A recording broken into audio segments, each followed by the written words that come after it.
បាទសូមអនុញ្ញាតគោរពជំរាបសួរបងប្រុសបងស្រីខ្ញុំហាឆនម្ចាស់កសិដ្ឋាន400សូមធ្វើវីដេអូចែករំលែកជូនអំពីការរៀបចំភ្ញាស់ពងកដោប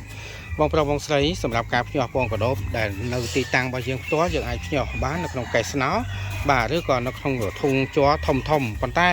បើយើងផ្ញើជូនអតិថិជននៅគ្រប់ខេត្តក្រុងគឺយើងអត់ផ្ញើអត់ពីខ្ចប់អញ្ចឹងទេណាគឺយើងមានប្រអប់តូចមកប្រអប់ហ្នឹងគឺយើងដាក់តែមួយខាំទេប៉ុន្តែនេះយើងដាក់បាន1គីឡូទៅ2គីឡូកែស្នោនេះដោយសារកែស្នោនេះគឺមានទំហំធំដំណាក់កាលដំបូងគឺយើងរៀបចំដាក់ដីខ្សាច់បាទជូតសម្អាតធុងស្នោឲ្យហើយយើងដាក់ដីខ្សាច់ហើយយើងដាក់សកៃដូងវគ្គទី1អញ្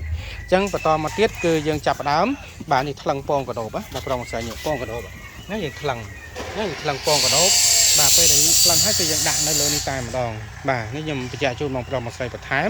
បាទហើយនេះគឺសតកេសដែលយើងភ្ញាស់ណាបាទនេះនៅក្នុងកសិដ្ឋាន400ផ្ទាល់ហើយនេះពងកដោបដែលយើងប្រមូលផលជាប្រចាំបាទ2ថ្ងៃ3ថ្ងៃយើងប្រមូល2ថ្ងៃ3ថ្ងៃយើងប្រមូលណាបាទយើងឃើញណាគឺច្រើនមែនតើបាទនេះដូចគ្នាបាទ2ថ្ងៃយើងប្រមូលបាទអញ្ចឹងយើងបរិត្រង់បន្តទៀតនៅក្នុងនេះឃើញណាបាទហ្នឹងហើយអរគុណបងប្រុសបងស្រីនេះជាការចែករំលែកអំពីមុខរបរចិញ្ចឹមកដោបហើយបងប្រុសបងស្រីពេលដែលបងប្អូនដាក់ចិញ្ចឹម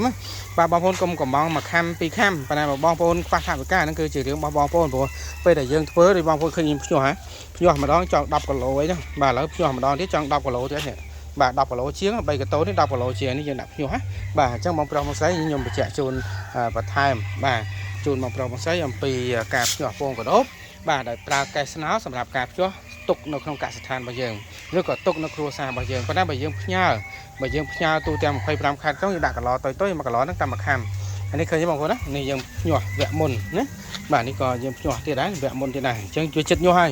អានេះទំដាក់ភ្ញាស់ថ្មីថ្ងៃហ្នឹងបាទអរគុណជួបគ្នានៅវីដេអូបាទបន្តទៀតណាបាទនេះជាសកម្មភាពនៅក្នុងកសិដ្ឋាន400ផ្ទាល់បាទហើយក្រុមការងារគាត់បានរៀនបាទច្បាស់ពីមុខរបរនេះហើយទៅវិញបងប្អូនប្រុសគាត់ក៏បានតាំងចិត្តនៅក្នុងការធ្វើការងារកសិកម្មនេះដែរដែលបានមកបរិយាសមត្ថភាពនៅទីនេះជុំវិញ4ខែបាទបងប្អូនខាងនេះនៅ3ខែឥឡូវចូល2ខែជាងហ្នឹងបាទនោះគឺយើងបរិយាបន្តទៀតណាបាទអរគុណជួបគ្នានៅវីដេអូបន្តទៀត